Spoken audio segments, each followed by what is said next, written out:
Om Namo Bhagavate Vasudevaya.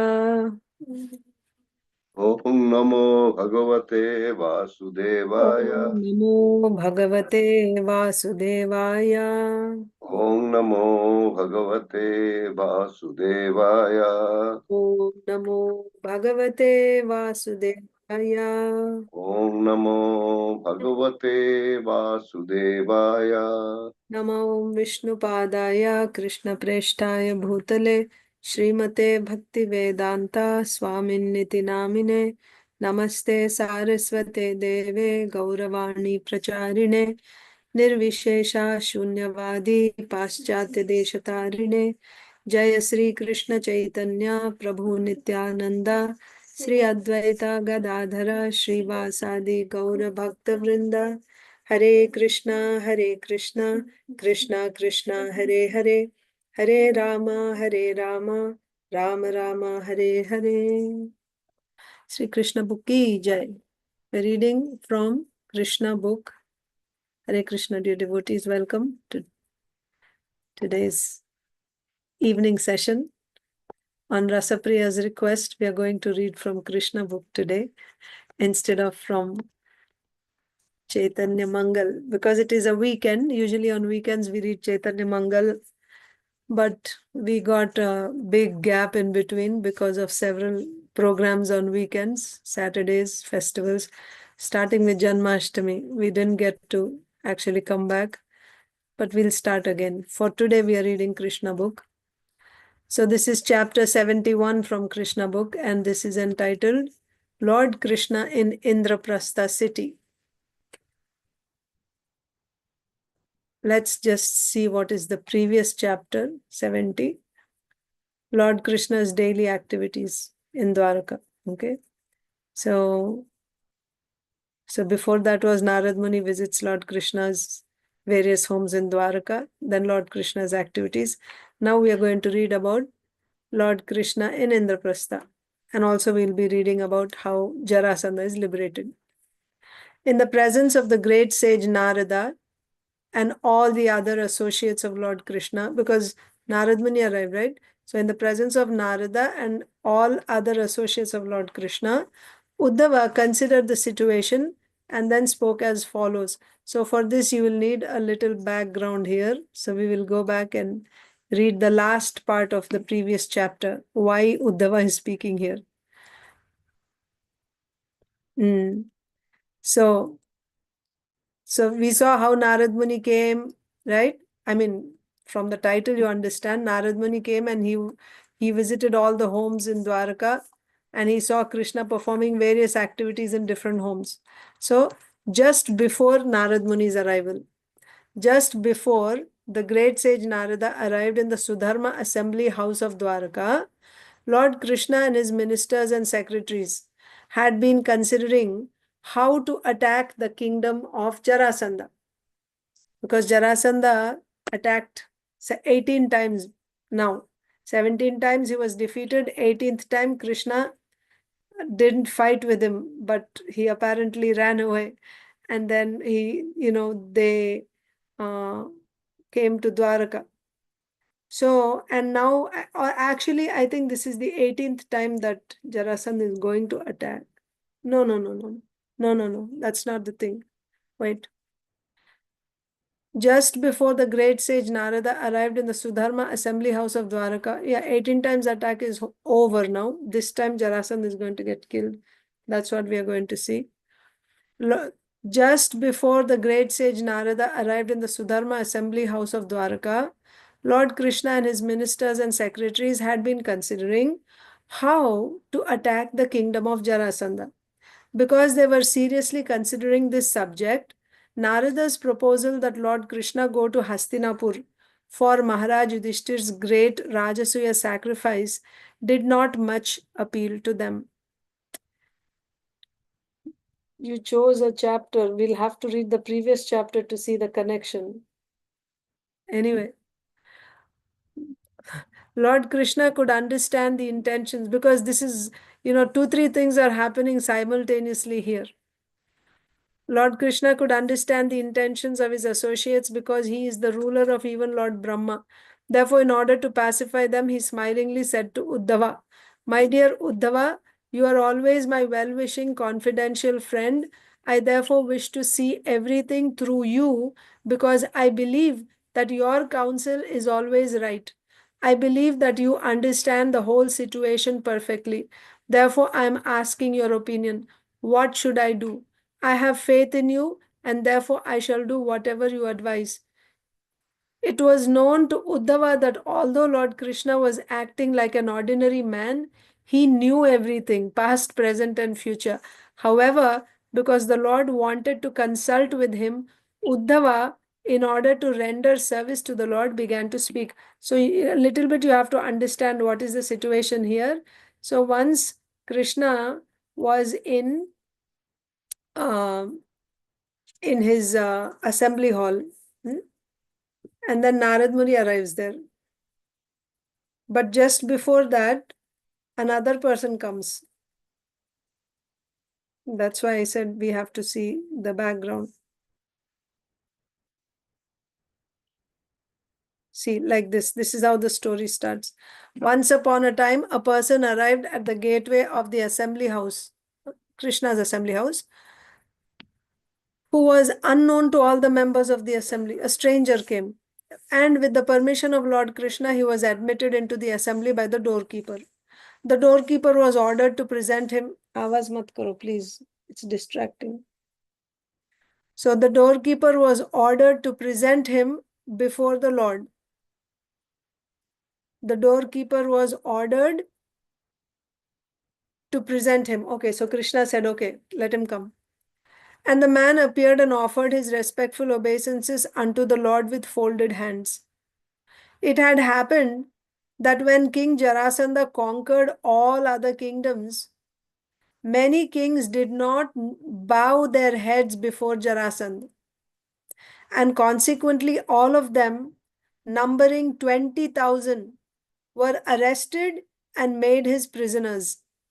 The man brought before Lord Krishna by the doorkeeper was a messenger from all these 20,000 imprisoned kings. Being duly presented before the Lord, the man began to relay a message from the kings as follows. Dear Lord, you are the eternal form of transcendental bliss and knowledge. As such, you are beyond the reach of the mental speculation or vocal description of any materialistic man within this world. A slight portion of your glories can be known by persons fully surrendered unto your lotus feet. And by your grace only, such persons become freed from all material anxieties. Dear Lord, we are not among these surrendered souls. We are still within the duality and illusion of this material existence. We therefore take shelter of your lotus feet, for we are afraid of the cycle of birth and death. Dear Lord, we think that there are many living entities like us who are eternally entangled in fruitive activities and their reactions. They are never inclined to follow your instructions by performing devotional service, although it is pleasing to the heart and most auspicious for one's existence. On the contrary, they are against the path of Krishna conscious life, and they are wandering within the three worlds, impelled by the illusory energy of material existence. Dear Lord, who can estimate your mercy and your powerful activities? You are present always as the insurmountable force of eternal time, baffling the indefatigable desires of the materialists, who are thus repeatedly. Ek kaam karo. Can you sit there? Because my side view is going, I'm getting distracted. You can even do your coloring. Just sit there, please. Okay. Um, Dear Lord, who can estimate your mercy and your powerful activities?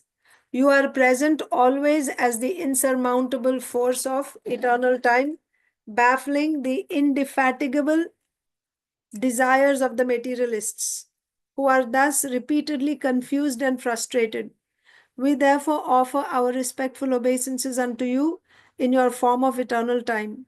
Dear Lord, you are the proprietor of all the worlds. and you have incarnated yourself with your plenary expansion, Lord Balaram. It is said that your appearance in this incarnation is for the purpose of protecting the faithful and destroying the miscreants. Under the circumstances, how is it possible that miscreants like Jarasandha can put us into such deplorable conditions of life against your authority? Yes, you are paritranaya sadhunam vinashaya cha dushkritam. That's why you came. So here, dushkrita is like Dushkritina, like Jarasandha is there, and he's still, you know, of course, we are not pure devotees, but still, we are obedient to you, and we want to be your pure devotees, like that. We are not surrendered, but still we think devotional service is pleasing, like that. But and Jarasandha is putting us in such deplorable conditions. How is it that we are not being protected, like that? We are puzzled at the situation and cannot understand how it is possible. It may be that Jarasandha has been deputed to give us such trouble because of our past misdeeds. Is that the case? That, he's actually appointed like that, Jarasandha, because we are sinful people?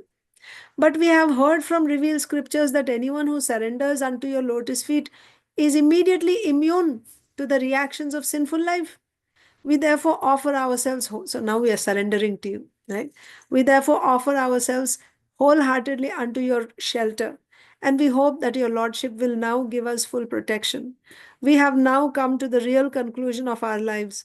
Our kingly positions were nothing but the reward of our past pious activities, just as our offering imprisonment by Jarasandha is the result of our past impious activities, right? So now what Jarasandha is doing to that is also our own past activities reaction, and our being kings is also past activities reaction. We realize now that the reactions of both pious and impious activities are temporary, and that we can never be happy in this conditioned life. This is real intelligence, right?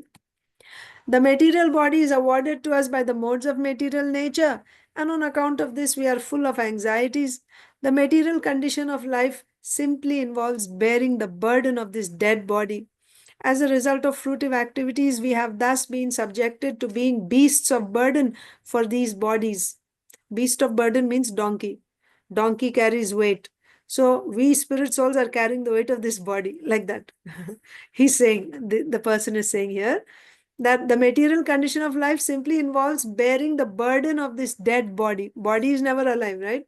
It's because of the living entity, the body is moving and doing things. But the body itself is never having life. Even life means what?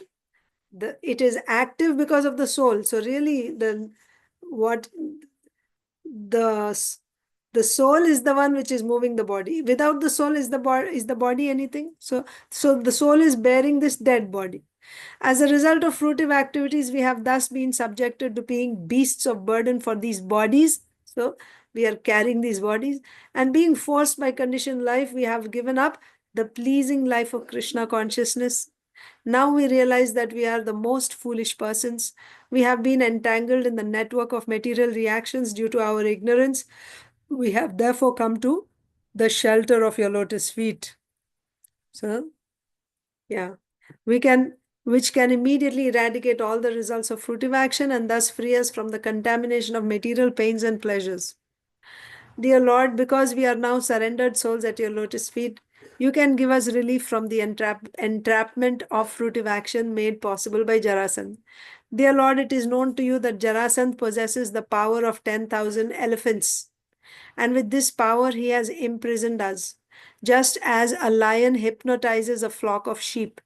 Dear Lord, you have already fought with Jarasandha 18 times consecutively, out of which you have defeated him 17 times by surpassing his extraordinarily powerful position. But in your 18th fight, you exhibited your human behavior, and thus it appeared that you were defeated. Dear Lord, we know very well that Jarasandha cannot defeat you at any time, for your power, strength, resources, and authority are all unlimited. No one can equal you or surpass you. Your apparent defeat by Jarasandha in the 18th engagement was nothing but an exhibition of human behavior. Unfortunately, foolish Jarasandha could not understand your tricks, and he has since then become puffed up over his material power and prestige, thinking that he defeated Krishna. Specifically, he has arrested and imprisoned us, knowing fully that as your devotees, we are subordinate to your sovereignty. The messenger concluded, "Now I have explained the awful position of the kings, and your lordship can consider and do whatever you like.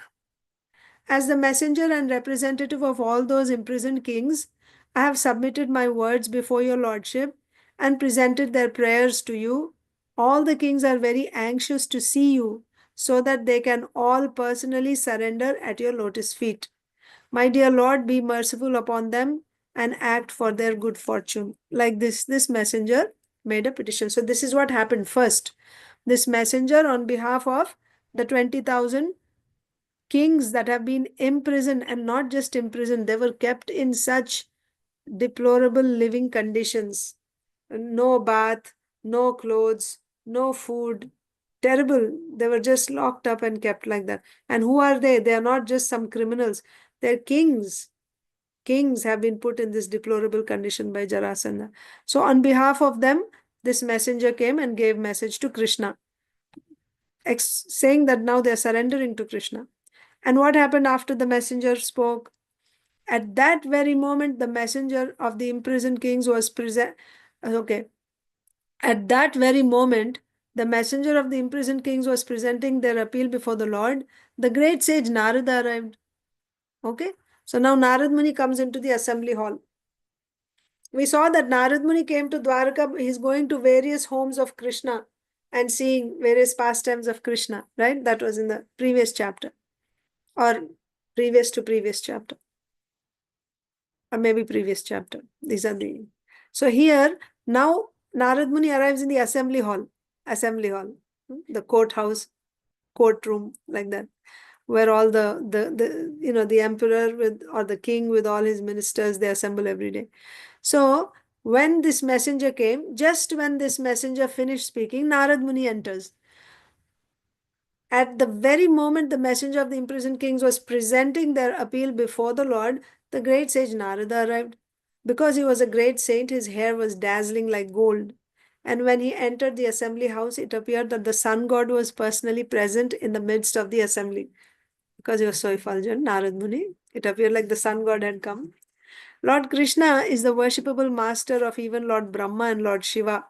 Yet as soon as he saw that the sage Narada had arrived, he immediately stood up with his ministers and secretaries to receive the great sage and offer his respectful obeisances by bowing his head. This is called setting example. Krishna is the lord of even Brahmaji. Narad Muni is the son of Brahmaji. If Narad Muni went in front of Brahmaji, Narad Muni would offer obeisances to Brahmaji, isn't it? But when Narad Muni arrived, Krishna, who is the master of even Brahmaji, he immediately got up from his seat. Krishna got up from his seat. And when Krishna got up, all his ministers, secretaries, everyone got up to receive this devotee, sage. And they all offered obeisances by bowing their heads in respect. The great sage Narada took a comfortable seat and Lord Krishna worshipped him, and that was not over. Krishna now worshipped Narad Muni with all paraphernalia as required for the regular reception of a saintly person. While trying to satisfy Naradji, Lord Krishna spoke the following words in his sweet and natural voice. Now Krishna speaking to Narad Muni. My dear great sage among the demigods, I think that now everything is well within the three worlds. You are perfectly eligible to travel everywhere in space in the upper, middle, and lower planetary systems of this universe. Fortunately, when we meet you, we can very easily take information from your holiness of all the news of the three worlds. You are traveling in all the three worlds. So whenever I meet you, I can very easily get information of all the three worlds because you are traveling. For within this cosmic manifestation of the Supreme Lord, there is nothing concealed from your knowledge. You know everything, and so I wish to question you. Are the Pandavas doing well? So Krishna is asking Narad Muni about the Pandavas here. Okay? When Narad Muni came, Krishna is asking Narad Muni, because you travel in all three worlds, you know everything. So please tell me how the Pandavas are doing. Are they well? And what is the present plan of King Yudhisthir? Will you kindly let me know what they want to do at present. Then Narad Muni is saying, the great sage Narad Muni spoke as follows: My dear Lord, you have spoken about the cosmic manifestation created by the Supreme Lord. But I know that, what did Krishna say? That you are traveling throughout the three planetary systems. Huh? And you are traveling, so there is no knowledge that you don't know within the entire creation of the Supreme Lord. So, which Supreme Lord is Krishna talking about here? Right? Krishna is saying, you know everything within this whole creation created by the Supreme Lord. Krishna is saying. So, Narad Muni is saying, you are saying creation created by the Supreme Lord. You have spoken about the cosmic manifestation created by the Supreme Lord. But I know that you are the all pervading creator. You are that Supreme Lord. Your energies are so extensive and inconceivable that even powerful personalities like Brahma, the Lord of this particular universe, cannot measure your inconceivable power. My dear Lord, you are present as the super soul in everyone's heart by your inconceivable potency, exactly like the fire which is present in everyone, but which no one can see directly. So we all have fire in us or not? Yes, we have. Jataragni, right? Krishna is there in 15th chapter. Krishna says, as fire, I am digesting all the food. Krishna says. So, yes, he's there in the form of fire of digestion. So here Narad Muni is saying, fire is there in everyone, but are we able to see that fire? No. Like that, Krishna is there everywhere, but are we able to see Krishna? No, like that. So, my dear Lord, you are present as the super soul in everyone's heart by your inconceivable potency, exactly like the fire which is present in everyone, but which no one can see directly. In conditioned life, all living entities are within the jurisdiction of the three modes of material nature. As such, they are unable to see your presence everywhere within their material eyes, with their material eyes. Right? With material eyes, we cannot see him. By your grace, however, I have seen many times the action of your inconceivable potency, and therefore, when you ask me for the news of the Pandavas, which is not at all unknown to you, I am not surprised at your inquiry. I mean, the talks between the Lord and the devotees, they're so filled with humor. Yes? Like they're so nectarian. Just the way they're talking also. So, what is Krishna saying? First of all, Krishna said that there's nothing that you don't know within the creation of the Supreme Lord. Narad Muni is saying, you are saying, Supreme Lord, I know that you are that Supreme Lord. You are there as Paramatma in everyone, just like fire is there in us. But we don't see him. The way we don't see the fire of digestion, like that we don't see Paramatma in our heart. You are that Paramatma. So, a conditioned soul cannot know you. Even though you are there, conditioned soul cannot know you, cannot understand your presence. But the fact is, as Paramatma, you are there everywhere. In every atom, you're there. Right? Actually, not only as Paramatma. Paramatma is an expansion. Krishna himself is also there because he's Vibhu. There's no place where he's not there. He's there everywhere. Krishna is there everywhere. But conditioned souls are not able to see. But is Narad Muni a conditioned soul? No, Narad Muni is not a conditioned soul. So again, that also by your grace only, not by my power. Narad Muni saying, conditioned souls cannot know you, but I have seen many times, not once, your inconceivable power. I have seen. So I know, from my experience, I know there's nothing which is unknown to you. But still you're asking me how the part. So although I know that nothing is unknown to you, and then when you ask me, can you please tell me how Pandavas are doing? I'm not surprised. I'm not surprised. So if I know that he knows everything, I would become surprised, right? He knows everything, why he's asking me. But I'm not surprised. That's the thing. Hmm? I have seen many times that, one second. I have seen many times the action of your inconceivable potency.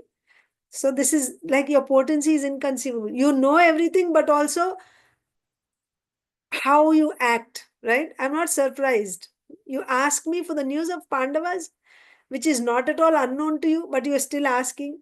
I'm not surprised at your inquiry. So I will answer. Whatever you're asking, I will tell you. Although I know you know everything.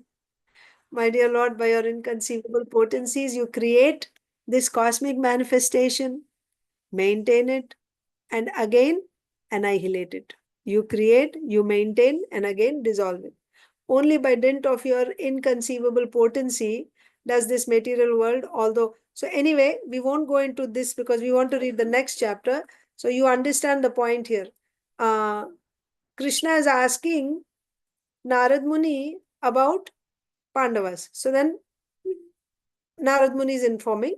First, I may inform you that King Yudhisthir has all material opulences which are possible to achieve in the highest planetary system, Brahmaloka, because they're in Indraprastha now, right?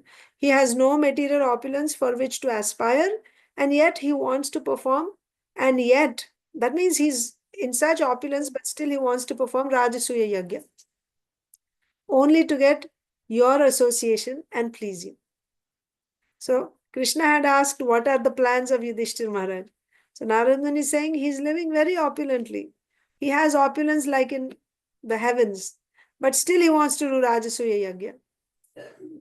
Why he wants to do Rajasuya Yajna? To please you, to get your association. Because when there's Rajasuya Yajna, you'll also come.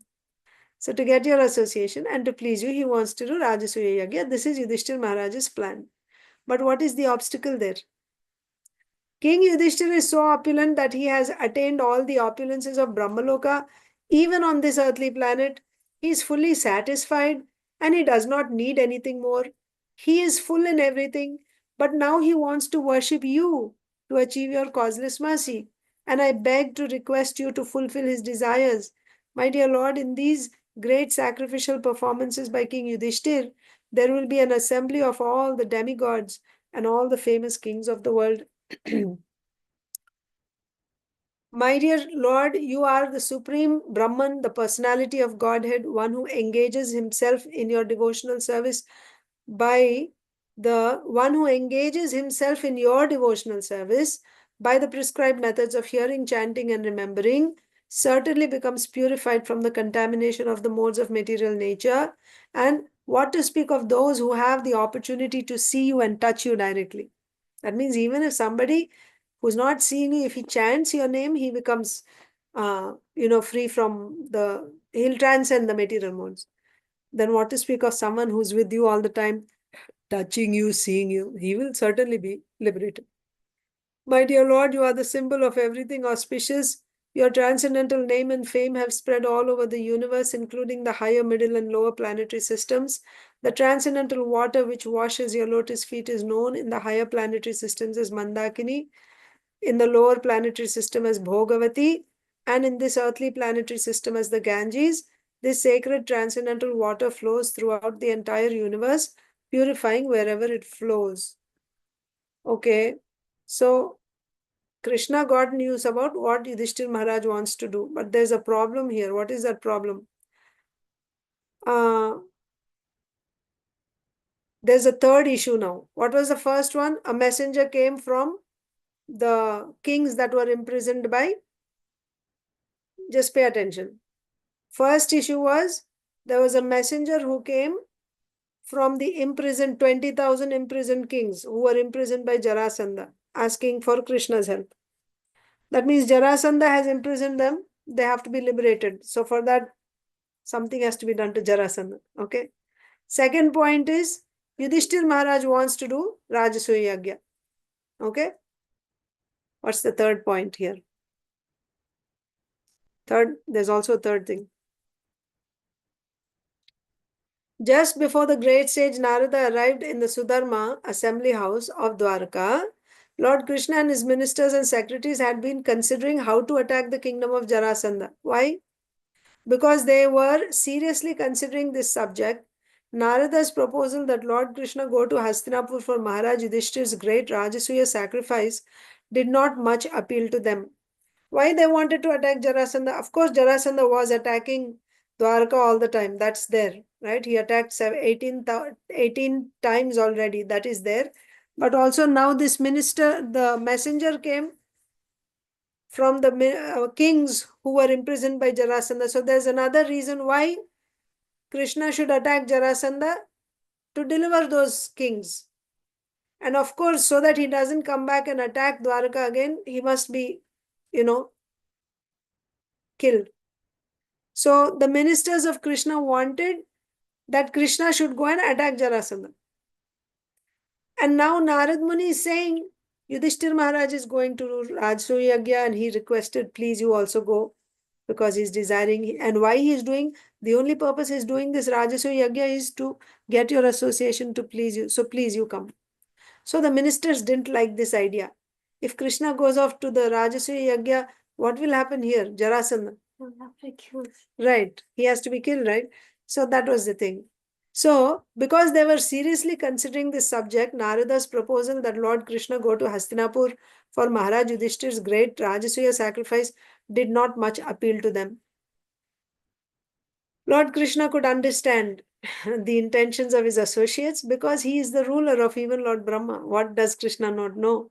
He understood that his ministers were not in favor of Krishna's going to Indraprastha for Rajasuya Yajna now at this time. Therefore, in order to pacify them, he smiles. So instead of Krishna speaking directly, Krishna is asking Uddhava, my dear Uddhava, you are the well-wishing friend, confidential friend. So I want to see everything through your eyes. How do you see a solution to this problem?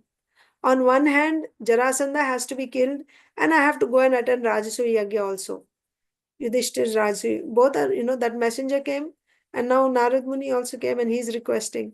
So, what do you think? Like that, Krishna is asking Uddhava. I'm asking your opinion. So, I have faith in you. So I'll do whatever you tell me. If you tell me to go to Rajasuya Yajna forgetting Jarasandha, I'll do that. Or if you say I should just go and fight with Jarasandha, I'll do that. What do you think? Tell me. Now, what is Uddhava's position?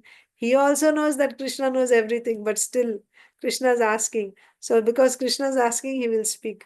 So now this brings us to chapter 71. See, if I didn't give that background, would it make sense? No. So that's why selection of chapter was important. Anyway, so now we'll read chapter 71. In the presence of the great sage Narada and all the other associates of Lord Krishna, Uddhava considered the situation and then spoke as follows. My dear Lord, first of all, let me say that the great sage Narad Muni has requested you to go to Hastinapur to satisfy King Yudhishthir, your cousin, who is making arrangements to perform the great sacrifice known as Rajasuya. I think, therefore, that your lordship should immediately go there to help the king in this great venture. Yes. So, first thing that Uddhava said is, whatever Narad Muni has said, he's requested you, I think you should go. Yeah? You should go to Hastinapur. I'm not Hastinapur, Indraprastha.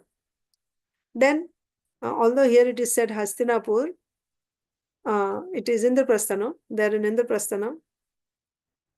Yeah. However, although to accept, well, you can take it, Hastinapur and Indraprastha, it's like old Delhi and New Delhi. So it's the same place, just, like twin cities. So it's fine, even if it is said Hastinapur. Okay. I think, therefore, that your lordship should immediately go there to help the king in this great venture. However, although to accept the invitation offered by the sage Narada as primary is quite appropriate, yes, Narada is a sage and, he's a devotee. The other person is a messenger. So Narad Muni is, an exalted Vaishnava, Acharya. So whose request comes first? So that's why Uddhava is saying, although to accept the invitation offered by the sage Narada as primary is quite appropriate, like taking Narad Muni, like taking his request, giving preference to Narad Muni's request. That is actually appropriate. At the same time, my lord, it is your duty to give protection to the surrendered souls. So all these 20,000 kings have surrendered to you. You should not just neglect them. So the thing is, both have to be done at the same time. That's the thing. Either he goes there or he goes here. So Uddhava is saying, yes, Narad Muni is the great Acharya, Vaishnava Acharya, you're a great devotee, and Certainly, you must, his request comes first. But that doesn't mean you will neglect those who have surrendered unto you, these 20,000 kings. Both purposes can be served. We can actually fulfill both. How? If we understand the whole situation. Unless we are victorious over all the kings, no one can perform this Rajasuya sacrifice. This is the crux here. Yudhishthir Maharaj wants to perform Rajasuya Yagya. Who can perform Rajasuya Yagya? Anyone who performs Rajasuya Yagya, he becomes the emperor. And for as long as he's living, there cannot be, nobody can challenge him. He will remain the emperor for as long as he's living. So performing Rajasuya Yagya means first you have to ensure that all the kings on the entire planet have agreed to be subordinate to you.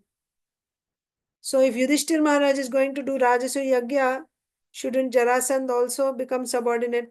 And if they don't agree to be subordinate, then they have to fight. And this king who wants to be the emperor, who wants to do Rajasuya Yagya, he must defeat him. If he doesn't kill him, actually. Fighting means killing, that's all. Once they come to fight, it's killing. That's why they send a horse to various places. Ashwamedha Yagya also in the same way. But a horse is sent, and then whoever, like, it is sent to all kingdoms. It's just freely roaming. If it goes to any particular kingdom, and if that king does not accept the being subordinate to this emperor, then he will tie that horse. He will not let that horse go past his kingdom. So along with the horse will be soldiers, this emperor's soldiers running behind. So when they see that the horse is arrested, that means that king is challenging. Now there's a fight. If that king defeats this emperor, then this king will become the next emperor. He becomes, because he has killed the emperor, right? Like that. That's the system. So did Jarasandha agree to become subordinate to Yudhishthir Maharaj? No. So either he has to become subordinate, or they will have to fight with him and defeat him. Unless each and every king on the planet agrees to be subordinate, one cannot do Rajasuya Yagya. That condition is there. So that's what Uddhava is saying. Unless we are victorious over all the kings, no one can perform this Rajasuya sacrifice. In other words, it is to be understood that King Yudhishthir cannot perform this great sacrifice without gaining victory over the belligerent King Jarasandha. Yudhishthir Maharaj will have to gain victory over Jarasandha. Otherwise, he cannot do Rajasuya Yagya.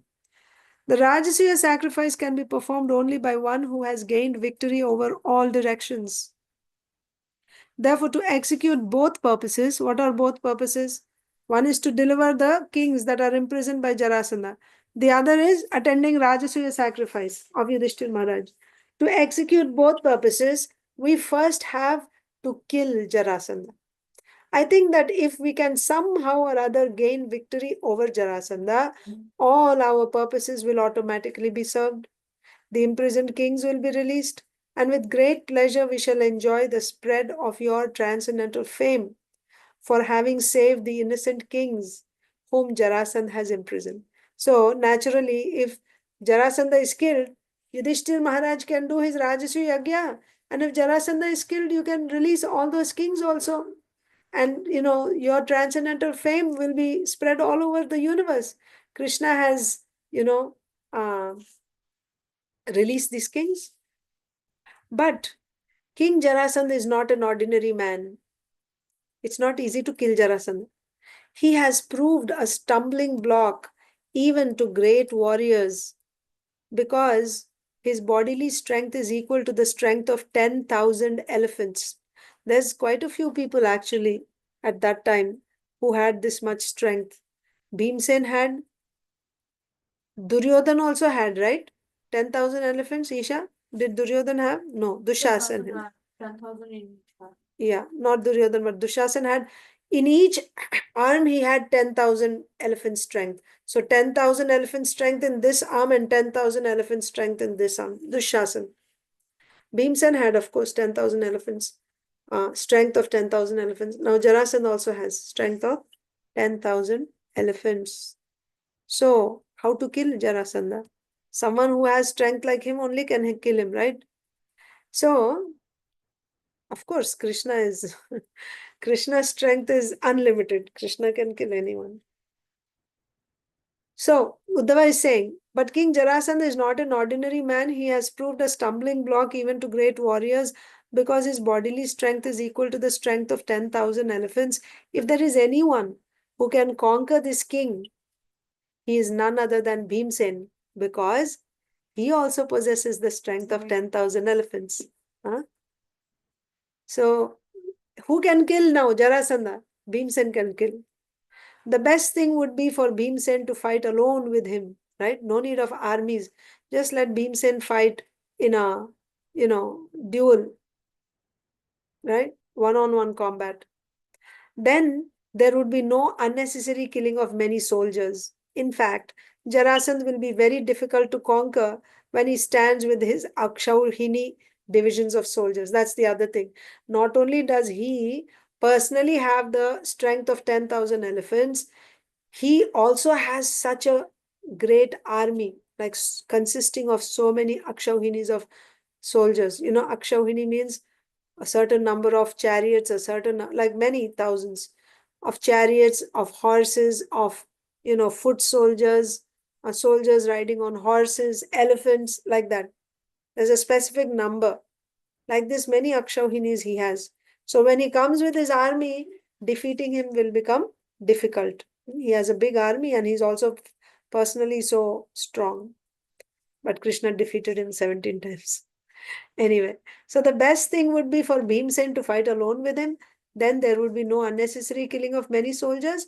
In fact, Jarasandh will be very difficult to conquer when he stands with his Akshauhini divisions of soldiers.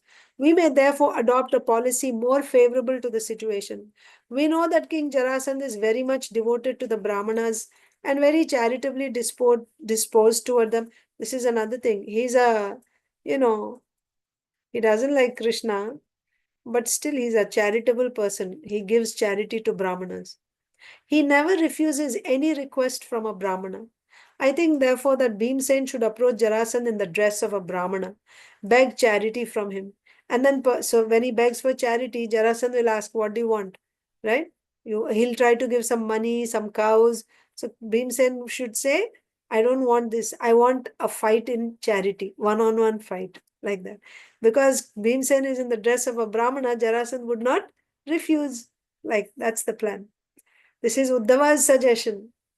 I think, therefore, that Bhimsen should approach Jarasandha in the dress of a Brahmana, beg charity from him, and then personally engage in fighting him.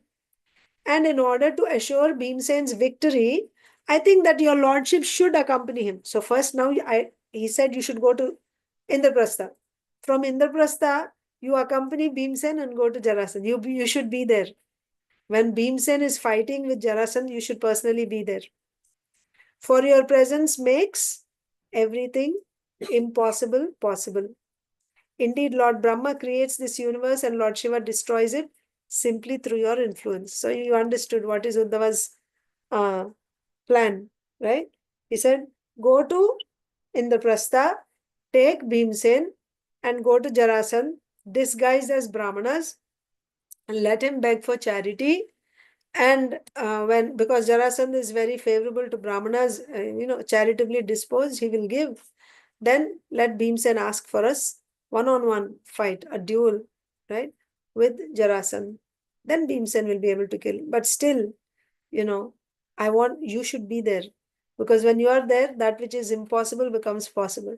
So it's actually impossible to kill Jarasandha. But if you are there, it will become possible, right? Hmm.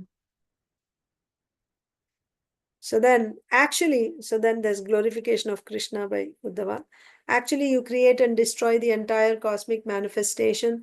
Lord Brahma and Lord Shiva are only the superficial visible causes. Creation and destruction are actually performed by the invisible time. Actually, one of you can read. My throat is aching. Who would like to read? Just take turns reading. Anyone? No? Okay, if you don't want, yeah, Sonia Mataji, please go ahead. Yeah, Hare Krishna Mataji. Hare Krishna. Please accept my humble obeisances. All glories to Srila Prabhupada. Please accept my humble obeisance. All glories to Srila Prabhupada. Yes, after Mataji, you can also read Prabhuji. Go ahead, Mataji. Mataji, from where actually? Actually, yeah. Okay. Actually, you create and destroy the entire cosmic manifestation.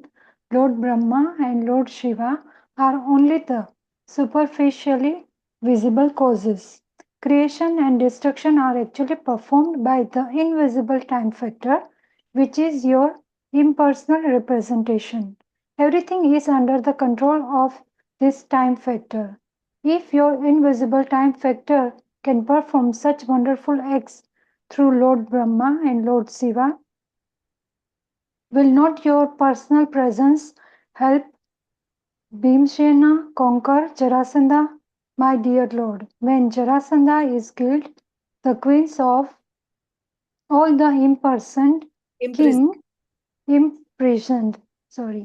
imprisoned kings will be so joyful at their husbands being released by your mercy that they will all sing your glories, being as pleased as gopis were when released from the hands of Shankachuda. Sankhchuda.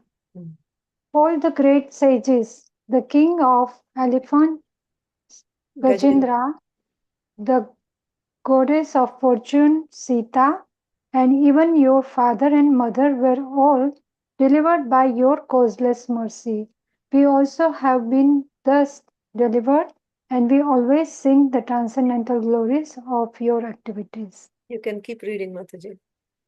Therefore, I think that if the killing of Jarasandha is undertaken first, that will automatically solve many other problems.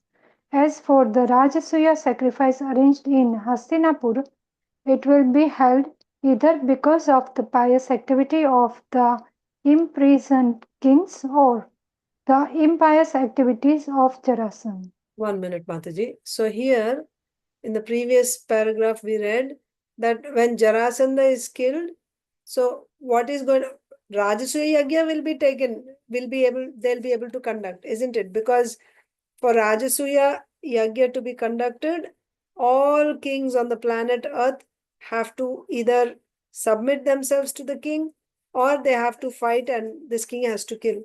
So we know Jarasandha is not going to submit to Yudhisthir Maharaj. So Jarasandha has to be killed.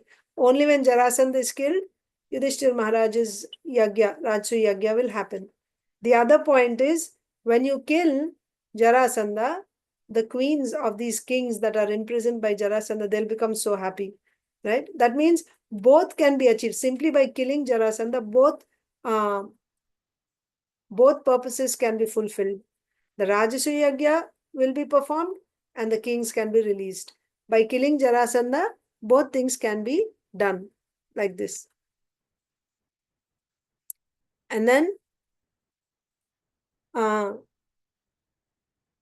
yeah, it will solve many problems, not just one problem, two problems, many problems. If we kill Jarasandha, it will solve many problems. So Rajasuya Yagya arranged in Hastinapur, it will be held either because of the pious activities of the imprisoned kings or the impious activities of Jarasandha. What does that mean? As for the Rajasuya sacrifice arranged in Hastinapur, it will be held either because of the pious activities of the imprisoned kings or the impious activities of Jarasandha. That means, so it will be held when all these 20,000 kings are relieved. Now, they are also kings, right? So they will all also support Yudhishthir Maharaj. Yes? So, Rajasuya will happen because of the pious activities of these imprisoned kings or because of impious activities of Jarasandha means, now because of the impious activities, he'll be killed. Because of his impious activities only, he's getting killed. And when he's killed, then Rajasuya Yagya will take place. So Rajasuya Yagya will take place either because of the pious activities of the kings or the impious activities of Jarasandha. Okay? Yes, Mataji.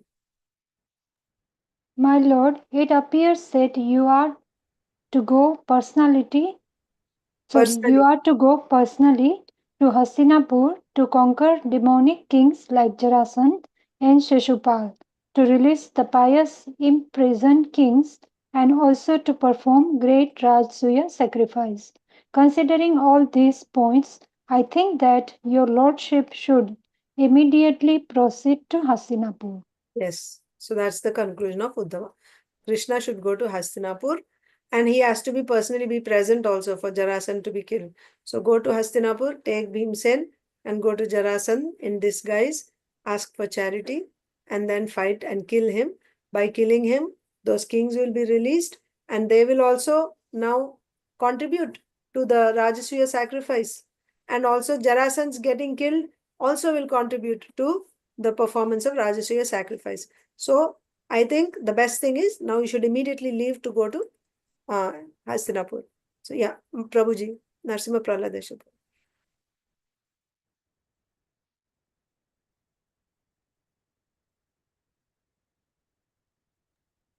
Dandavat Pranam Mataji, all glories to Srila Prabhupada. Dandavat Pranam Prabhuji. All glories to Srila Prabhupada. The advice of Uddhavas was appreciated by all who were present in the assembly. Everyone considered that Lord Krishna going to Hastinapur would be beneficial from all points of view. The great sage Narada and the elder personalities of Jadu dynasty and the supreme personality of Godhead, Krishna himself, was supported the statement of Uddhava. Lord Krishna then took permission from his father Vasudev and grandfather Ugrasena, and he immediately ordered his servants Daruka and Jaitra to arrange for travel to Hastinapur. When everything was prepared, Lord Krishna especially bid farewell to Lord Balarama and the kings of Jadus, Ugrasena, and after dispatching his queens along with their children and sending their necessary luggage ahead, he mounted his chariot, which bore the flag marked with the symbol of Garuda. Continue.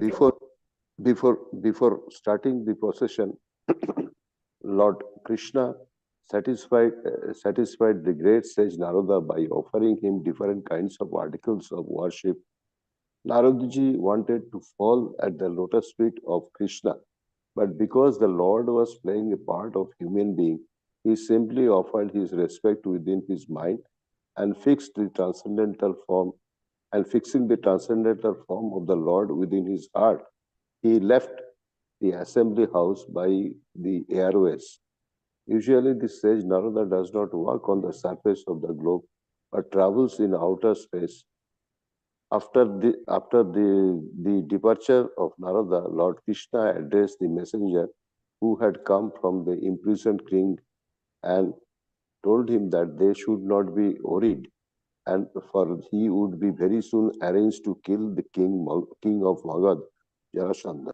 Thus, he wished to good fortune to all the imprisoned kings and the messenger. After receiving this assurance from Lord Krishna, the messenger returned to the imprisoned kings and informed them of the happy news of Lord's forthcoming visit. All the kings were joyful at the news and began to wait very anxiously for the Lord's arrival. Yes, Prabhuji. So here we saw on Uddhava's advice, Krishna appreciated it, and they immediately made arrangements to go to Hastinapur. Hastinapur means they go to Indraprastha. So they all, and even the ministers and everyone else, right, who were concerned in the beginning, oh, if Krishna goes to Hastinapur, what will happen here? So they all agreed, they all appreciated Uddhava's advice. Then Krishna prepared, right, to go. The great sage Narada, the elder personalities of Yadu dynasty, and the Supreme Lord Krishna all supported the statement of Uddhava. That's fine. Then Lord Krishna took permission from his father Vasudev, grandfather Ugrasen, and ordered that his servants Daruka and Jaitra to arrange for travel to us. So preparations. started. He told them, make all arrangements to go to Hastinapur. And when Krishna goes, he goes with all his queens and everyone, like it's a big procession. When everything was prepared, so now all arrangements are also made just before leaving. So now Krishna bid farewell to Lord Balaram. So Lord Balaram didn't go. And the king of the Yadus, Ugrasena Maharaj, after dispatching his queens along with their children and sending the necessary luggage ahead, he mounted his chariot. So Krishna is also on his chariot. So he sent all the queens ahead with their children. He said goodbye to Balramji and to Ugrasen Maharaj. And then he mounted his chariot, and just before starting the procession, now Krishna is speaking to Narad Muni. He satisfied Narad Muni by offering him articles of worship, right? Arati, etc. And while Narad Muni is being worshipped by Krishna, he was feeling like he wanted to fall on the feet of Krishna, his worshipable supreme personality of Godhead. But, now Krishna is playing the part of a human king, right? Like a Kshatriya king. So it is the duty of Kshatriya to worship the Brahmana, and what to speak of a saintly devotee. So he had to just accept it, but he was feeling awkward. He simply offered his respects with his mind, in his mind, right? Or he wanted to fall down on Krishna's feet, but in his mind he was offering. As Krishna was doing Aarti to Narad Muni, in his mind, Narad Muni is offering respects to Krishna. Okay, so that was, and then after this, he, in his usual way, airways. Narad Muni doesn't need airplane or anything. He can just, go through the airways, like fly like that. Fly not exactly with wings or anything. He can just go like that. So he left. And then there's another person. The messenger had come. That person also has to be sent back, right? So Krishna assured him that I'm coming soon and I'm going to release the imprisoned kings. So, and they shouldn't be worried. Tell them. And I'll kill Jarasandha also. So, and he said, all the best to the kings, right? So the messenger was very happy. He went and he gave the message to the kings. Now they were also, oh, Krishna is going to come. Jarasandha is going to get killed. We are going to get released. So very anxiously they started waiting. When will Krishna come? So now the next paragraph. Mataji, you are able to read? Subhadra Mataji? Yes, Mataji. I'm not in front of the computer, and this phone is very small for me to read. No problem. No problem. Alphabets are very small. Yeah. Sonia Mataji, go ahead. And then Prabhu. Yeah. Sorry, Mataji, I was thinking that you're asking me. Oh, no, that's fine. No problem. Go ahead. The chariot of Lord Krishna started from Hastinapur, accompanied For Hastinapur. accompanied by many other chariots, along with elephants, Cavalry. cavalry, infantry, Infantry. and similar royal paraphernalia, bugles, drums, trumpets, conch shells, and horns, all produced a loud, auspicious sound which vibrated in all directions. The 16,000 queens, headed by the goddess of fortune, Rukmani Devi, the ideal wife of Lord Krishna, and accompanied by their respective sons, all followed behind Lord Krishna. They were dressed in costly garments decorated with ornaments, and their bodies were smeared with sandalwood pulp and garlanded with fragrant flowers. Riding on Palanquins. palanquins, nicely decorated with silks, flags, and golden lace, they followed their exalted husband, Lord Krishna. The infantry soldiers carried shields, swords, and lances in their hands and acted as royal bodyguard to the queens. In the rear of the procession were the wives and children of all the other followers, and there were many society girl also following. Many beasts of burden like bulls, buffalo, mules, and asses carried the camp's bedding and carpets, and the women who followed were seated in a separate palanquins on the backs of camels. This panoramic procession was accompanied by the shouts of the people and was full with display of different colored flags, umbrellas, and whisks, and different varieties of weapons, dress, ornaments, helmet, and arm- armaments. Shining in the sunlight, the procession appeared just like an ocean with high waves and sharks. Wow. So the procession appeared like an ocean. And then you saw the description of, how they were traveling. So next, Prabhuji, you can read.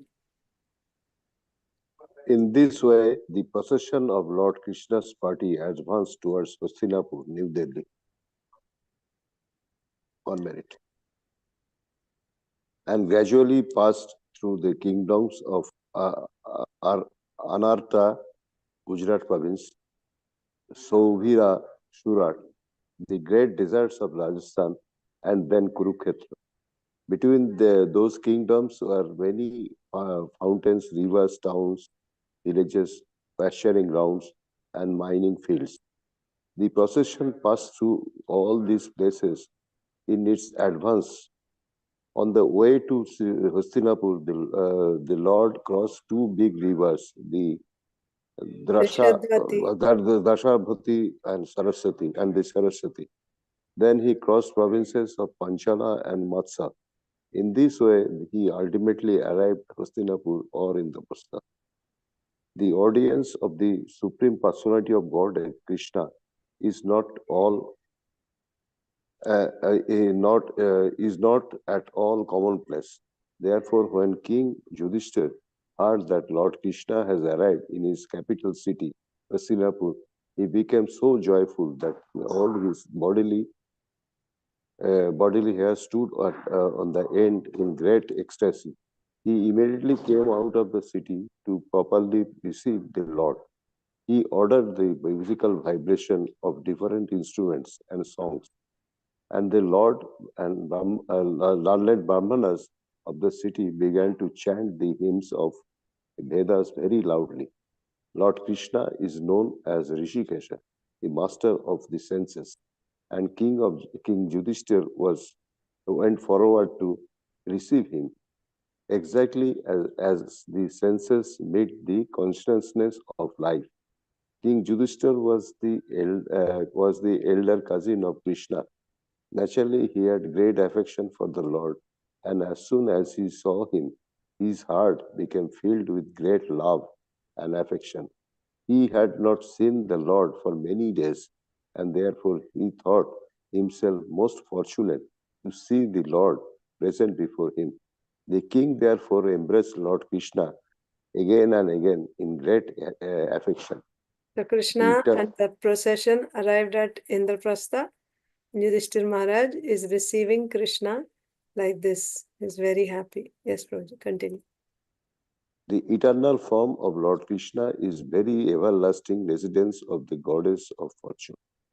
As soon as King Yudhisthir embraced him, he became free from all contamination of material existence. He immediately felt transcendental bliss and merged in an ocean of happiness. There were tears in his eyes and his body shook in ecstasy.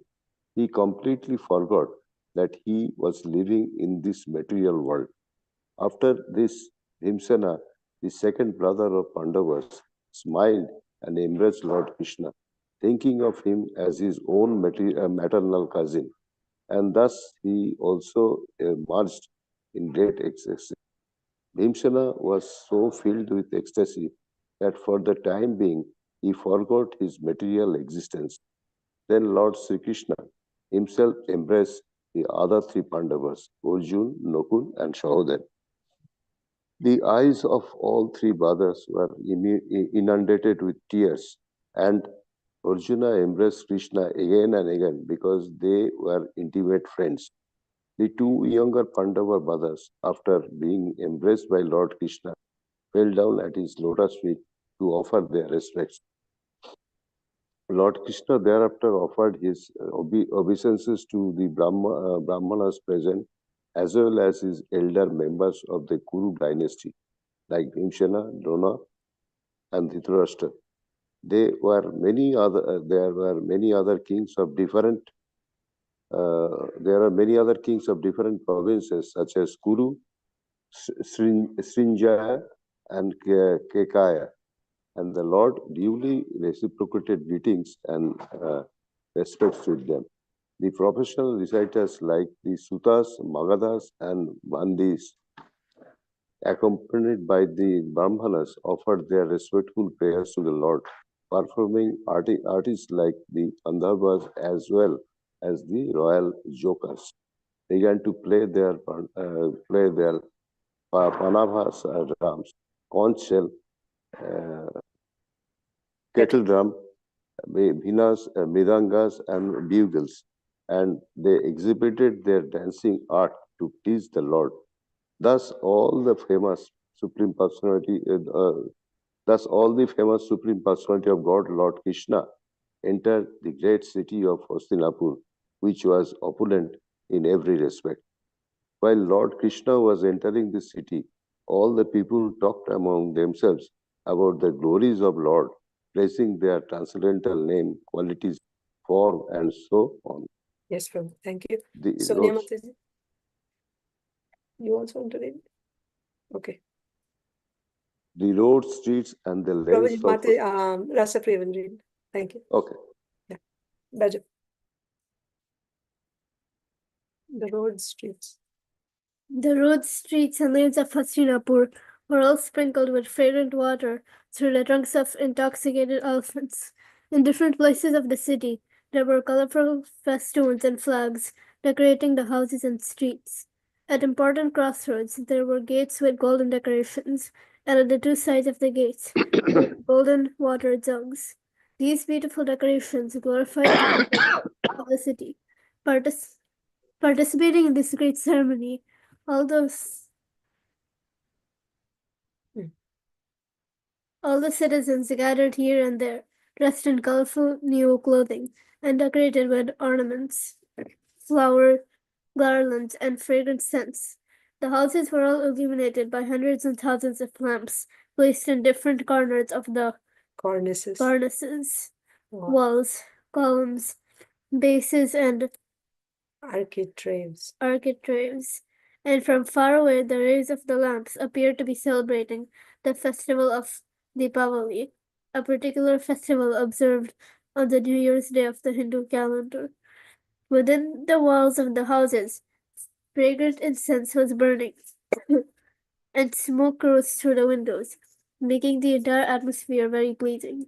On the top of every house, flags were flapping, and the golden water pots kept on the roofs shone brilliantly. So all this arrangement was for Krishna, because Krishna was arriving. They got news and they lit so many lamps, it appeared like Deepavali. It was not Deepavali, but they lit so many lamps like it was Deepavali. Continue. Lord Krishna thus entered the city of the Pandavas, enjoyed the beautiful atmosphere, and slowly proceeded ahead. When the young girls in every house heard that Lord Krishna, the only object worth seeing, was passing on the road, they were very eager to see this all-famous personality. Their hair loosened and their tightened saris became slack due to their hastily rushing to see him. They gave up their household engagements, and those who were lying in bed with their husbands immediately left them and came directly down onto the street to see Lord Krishna. The procession of elephants, horses, chariots, and infantry was very crowded. Some of the girls, being unable to see properly in the crowd, got up on the roofs of the houses. Pleased to see Lord Krishna passing with his thousands of queens, They showered flowers on the procession, embraced Lord Krishna within their minds, and gave him a hearty reception. When they saw him in the midst of his many queens, like the full moon situated amidst many luminaries, they began to talk amongst themselves. Yeah, read the next one, and then Mataji will read. One girl said. One girl said to another, "My dear friend, it is very difficult to guess what kind of pious activities these queens have performed, for they are always enjoying the smiling face and loving glances of Krishna, while Lord Krishna, who was just passing on the road at intervals, some of the citizens who were all rich, respectable, and free from sinful activities, presented auspicious articles to the Lord, just to offer him a reception to the city. Thus, they worshipped him as humble servitors." Okay, Mataji, Sonia Mataji. When Lord Krishna entered the palace, all the ladies there were overwhelmed with the affection just upon seeing him. They immediately received Lord Krishna with glittering eyes, expressing their love and affection for him. And Lord Krishna smiled and accepted their feelings and gestures of reception. When Kunti, the mother of Pandavas, saw her nephew Lord Krishna, the Supreme Personality of Godhead, she was overpowered by love and affection. She at once got up from her bed seated and appeared before him with her daughter-in-law Draupadi, and in maternal love and affection she embraced him. As Maharaj Yudhisthir brought Krishna Within the palace. within the palace, the king became so confused in the jubilation that he practically forgot what he was to do at that time to receive Krishna and worship him properly. Lord Krishna delightfully offered his respect and obeisances to Kunti and other elderly ladies of the palace. 1 second, Mataji, I lost my screen. His younger His sister. His younger sister Subhadra was also standing there with Draupadi, and both offered their respectful obeisances unto the lotus feet of the Lord. At the indication of her mother-in-law, Draupadi brought clothing, ornaments, and garland, and with this paraphernalia they received the queens Rukmini, Satyabhama, Bhadra, Jambati, Kalindi, Mitravinda, Lakshmana, and the devoted Satya. These principal queens of Lord Krishna were first received, and then the other queens were also offered a proper reception. King Yudhisthira arranged for Krishna's rest and showed to it that all who came along with him, namely his queens, soldiers, ministers, and secretaries, were comfortably situated. He had arranged that they would experience a new feature of reception every day while staying as guests of the Pandavas. Yeah, so continue, Mataji, one paragraph. It was during this time that Lord Sri Krishna, with the help of Arjuna, allowed the fire god Agni to devour the Khandava forest for his satisfaction. During the forest fire, Krishna saved the demon Mayasur, who was hiding in the forest. Upon being saved, Mayasur felt obliged to the Pandavas and Lord Krishna, and he constructed a wonderful assembly house within the city of Hastinapur. To please King Yudhisthira, Lord Krishna remained in the city of Hastinapur for several months. During his stay, he enjoyed strolling here and there. He used to drive on chariots with Arjuna, and many warriors and soldiers used to follow them. Thus ends the Bhaktivedanta purport of 71st chapter of Krishna, Lord Krishna in Indraprastha city. Yes, thank you, Mataji. So we know why Krishna came to Indraprastha. There's the Rajasuya yajna, and then Jarasandha has to be killed. I thought maybe we could read the next chapter, but it's a very big chapter, and it's already past 7, it's 7:18. So we can keep it for another day. I don't know when the next day will be. It can be tomorrow, but I'm not sure. But thank you all so much for joining. Hare Krishna. But we need to read this also to complete this episode soon, sometime. I will send a message and we can read the next chapter. Hare Krishna. Hare Krishna Hare Mataji. Krishna. Incidentally, today in the morning class, in the Bhagavatam class in temple, this you taught last time that 3, 4, 16, and Yes. in 17, this point was touched upon. Right. That Uddhava was wondering why Krishna knows everything. Yeah. And he is calling me for consultation. Right. Oh, acha, that's said. Nice. So we covered that today. Okay, very nice. In the incidentally, it is in the morning I heard about this, and evening I am getting the story. Right. By Uddhava's plan about Yes. killing Jarasandha. Yes, yes. Very nice. Hare Krishna. Thank you, Prabhu. Hare Krishna. Thank you, Mataji. Hare Hare Krishna. Thank you. Hare Krishna.